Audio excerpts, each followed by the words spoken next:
20% of the world's oil passes through a strip of water 21 miles wide. 21 miles. That is the Strait of Hormuz. And right now, Iran controls one side of it. For decades, closing the strait has been Iran's nuclear option, the economic weapon they have never fully used. But with US bombs falling on Iranian soil for the second day in a row, that calculation may be changing. So let's talk about what actually happens if Iran pulls that trigger. First, the geography.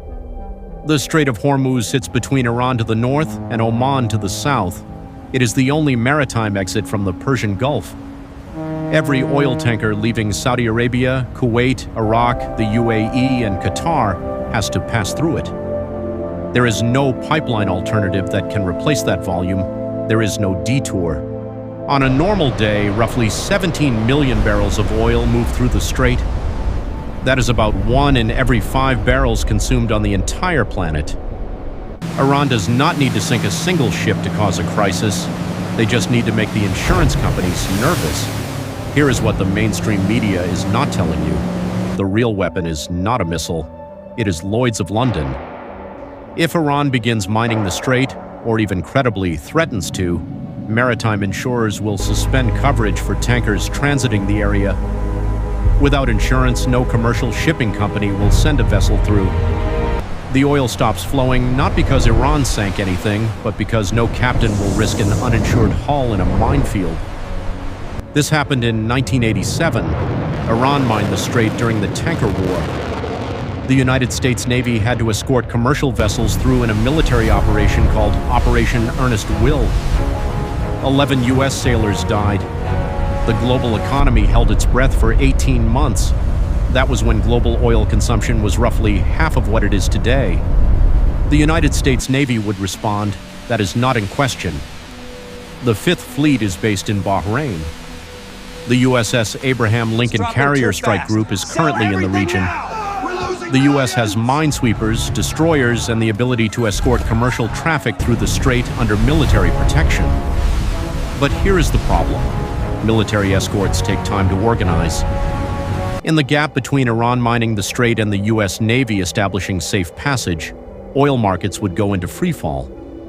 Analysts estimate oil would spike to $150 a barrel within 72 hours of a confirmed Hormuz closure.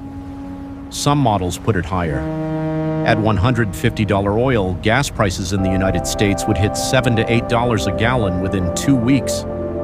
Airline ticket prices would double. Heating oil, plastics, fertilizer, shipping costs, everything that depends on petroleum would spike simultaneously. The global economy would enter recession within 90 days. Iran closing the strait is a losing move for Iran too. Their own economy runs on oil exports.